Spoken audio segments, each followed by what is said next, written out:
What's going on, everybody? Moving on with chapter 6, lesson 6.4, trapezoids and kites. So remember, all of chapter 6 is on quadrilaterals. So these are still two types of quadrilaterals, but now they're going to be separate from the parallelograms, square, rhombus, and rectangle.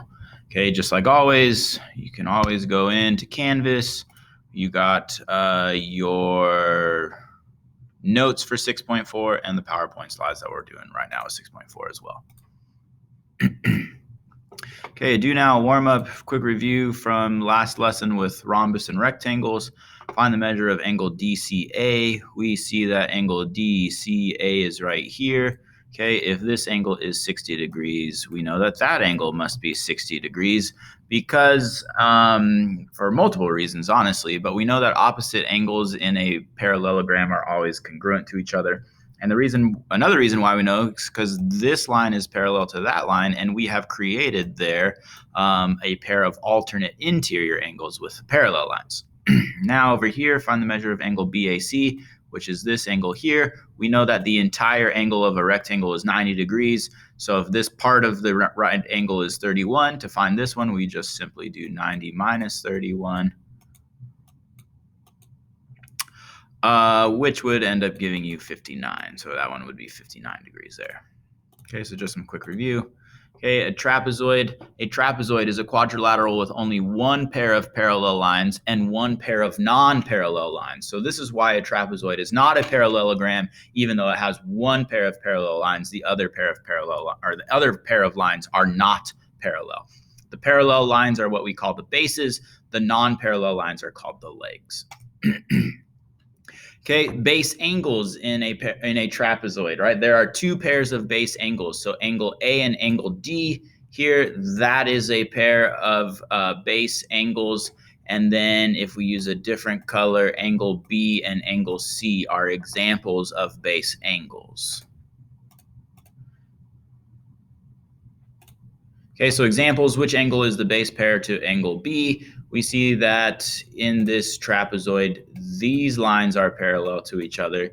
So the base pair to angle B would be angle C, the base pair to angle A would be angle D, and the base pair to angle C, we already said up in this question, would be B, and the base pair to angle D would be angle A, right? They are a pair, they go together. Non-base angles, right? Since we know that the bases are parallel, right? That's what these arrows mean. That is what that signifies, is that they are parallel. So again, if we imagine that parallel lines were to continue, right, we can conclude that non-base pairs. So for example, angles 1 and angles 2 are non-base pairs. We have angle 2 here, we have angle 1. They're not a base pair, but we notice we do have a parallel line and a transversal. Again, I apologize for my very poor artistic skills of drawing a straight line. But since we know here, right, shout out to chapter 4, we know that angle 2 and angle 1 are consecutive interior angles. And shout out to chapter 4, like I said, we know that consecutive interior angles are supplementary. And supplementary means that they add up to 180 degrees.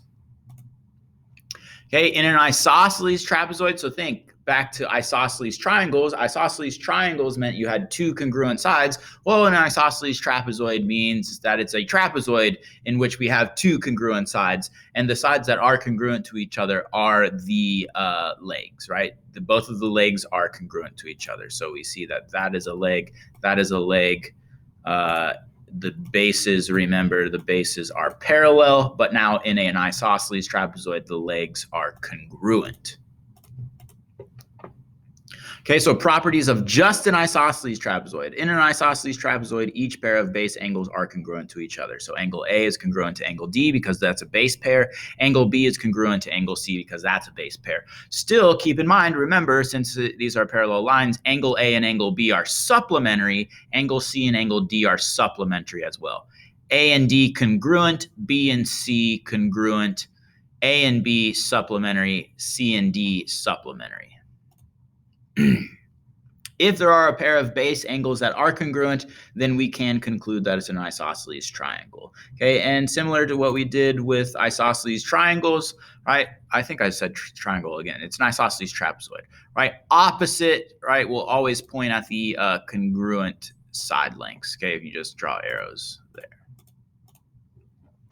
In an isosceles trapezoid, the diagonals will be congruent to each other. So that means that segment BD is congruent to segment AC in here, right? So if we write that out, segment BD is congruent to segment AC. However, right, not similar to what we did with parallelograms, right? In a trapezoid, they do not bisect each other. They are definitely going to be different lengths, right? So this one will be congruent here, and these two will be congruent here. But notice the diagonal itself is not bisected. Okay, so if we find the measure of all of the angles, well, right off the bat, we see we have these symbols, right? Which means that these are isosceles trapezoids. And remember, we said base pairs and isosceles trapezoid are congruent to each other.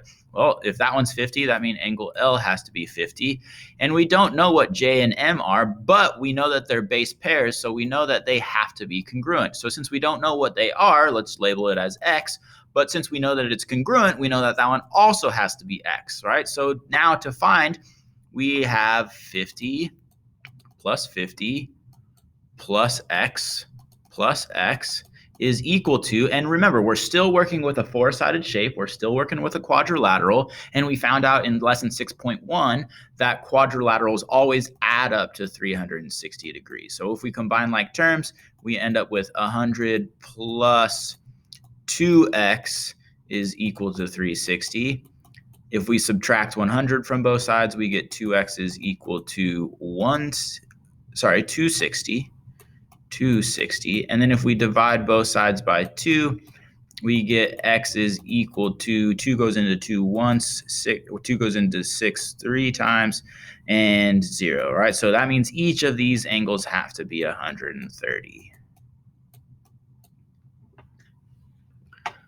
Okay, in the next example, it's the same exact thing. We see we have two congruence marks, which makes this an isosceles trapezoid, which means that if this angle K is 118, angle J is its base pair, so that is 118. And it's the same thing that we did over here. Even though we don't know what angle L and angle M are, we know that they're a base pair, so we know they have to be congruent, so we'll label both of them as X. All right, so we end up with 118 plus 118 plus X is equal to 360. And again, if we combine like terms, 118 plus 118, use a calculator if you need to. 118 plus 118 gives us 236 plus 2x equals 360. Subtract the 236 from both sides. That gives us 124. 2x is equal to 124. And then we divide both sides by 2 there. And we get x is equal to 124 divided by 2 gives us 62. So that means this angle, both of these angles have to be 62 degrees. Okay, over here, two different ways we can solve this. Notice this is not an isosceles trapezoid because none of these side lengths are congruent to each other, but we see that we have right angles, so we know for sure that that's 90 degrees, we know for sure that that's 90 degrees, and we just don't know what that angle is. So that means we can add all four of them up, just like we have been doing. 90 plus 130 plus x has to give us 360. All right, and we add those up. 90 plus 130 gives us 310. So 310 plus x equals 360. Subtract 310 from both sides, and we get that x is equal to 50, right? 360 minus 310 gives us 50. However, remember, a second way that we can find it, since we know that these are the bases, these are parallel lines, they would continue.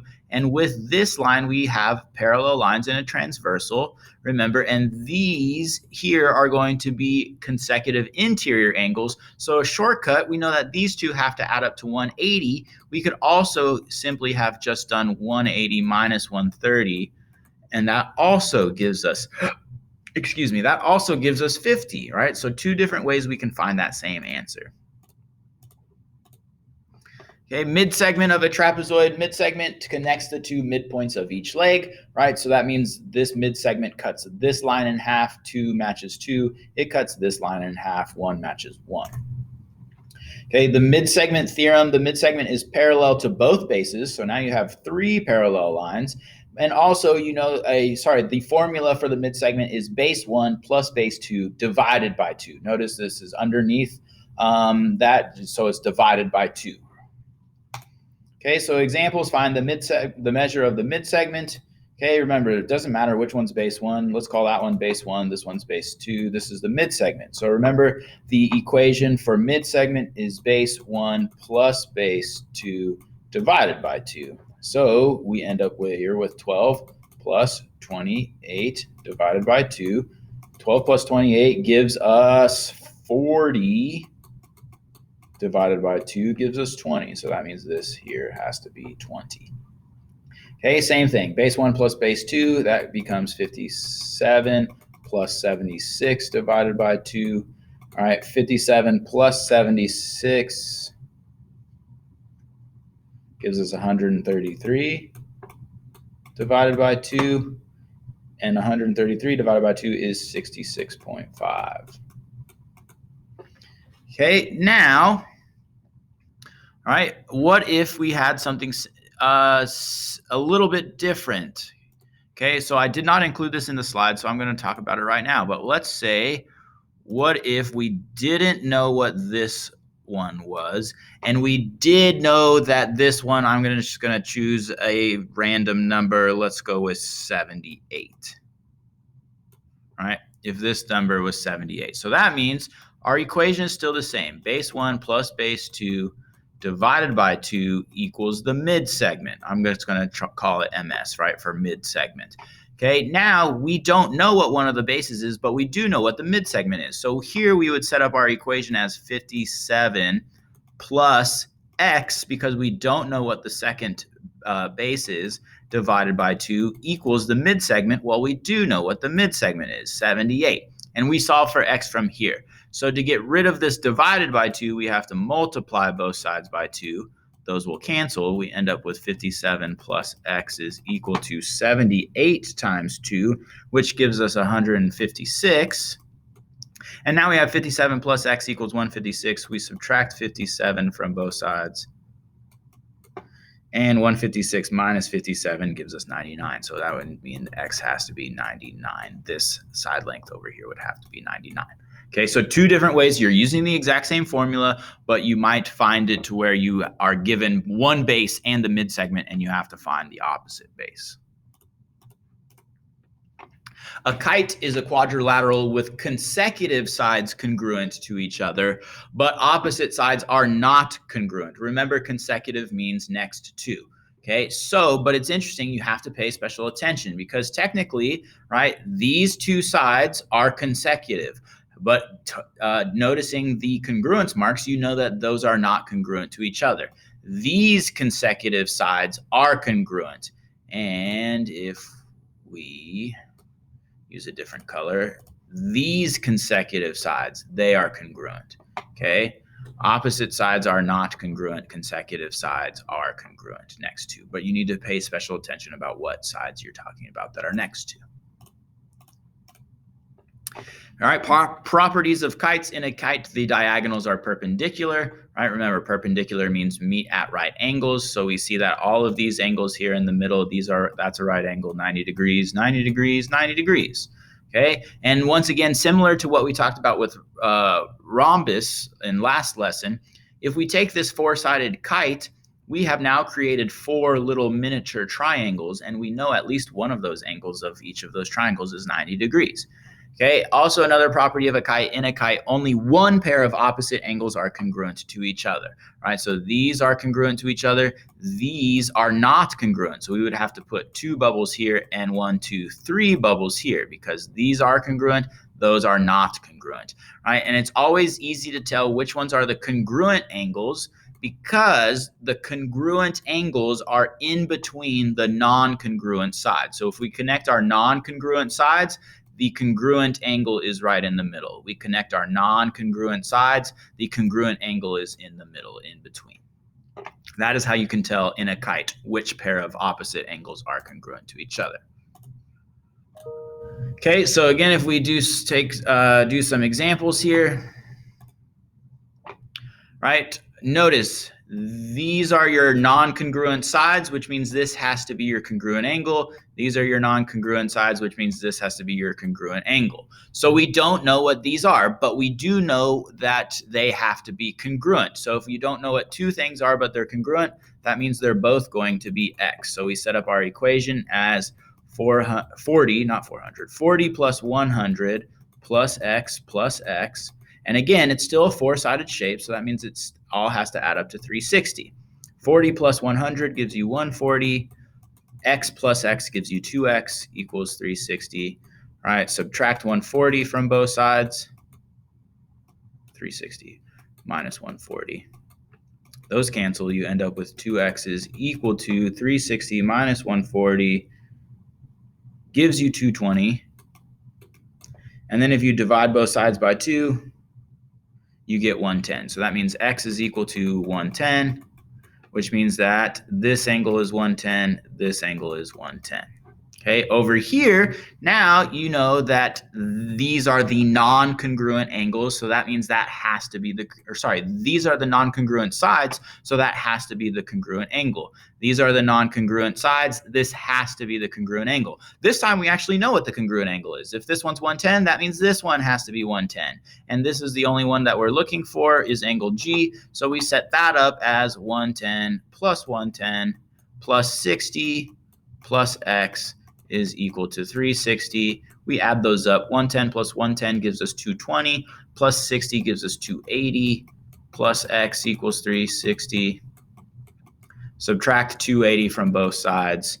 360 minus 280 gives us 80, so that means x has to equal 80. This angle here has to give us 80 degrees here.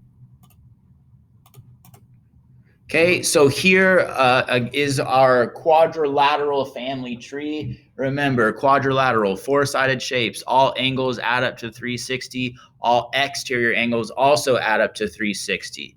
Down below is our parallelogram umbrella that we talked about in 6.3. Remember, the rhombus, rectangle, and square all have the properties of a parallelogram, right? And a square has all of the properties of the parallelogram, rhombus, plus rectangle, all right? In its own category is the trapezoid. Underneath the trapezoid is an isosceles trapezoid, right? It gets more specific. And on its own is the kite. Notice the kite is just by itself. It doesn't really share any properties with any of the other shapes. Okay, so keep this in mind. Again, this is our last lesson here in Chapter 6, which means next lesson we're going to do the Chapter 6 review. I've been telling you all along that it's really important to write all of the different properties in one place, on one piece of paper, on one document. I would recommend making your study guide look something like this. Since you have access to these PowerPoints, you can even copy and paste this image and then write all of the properties next to each of these shapes. Have a great day. Go Mustangs.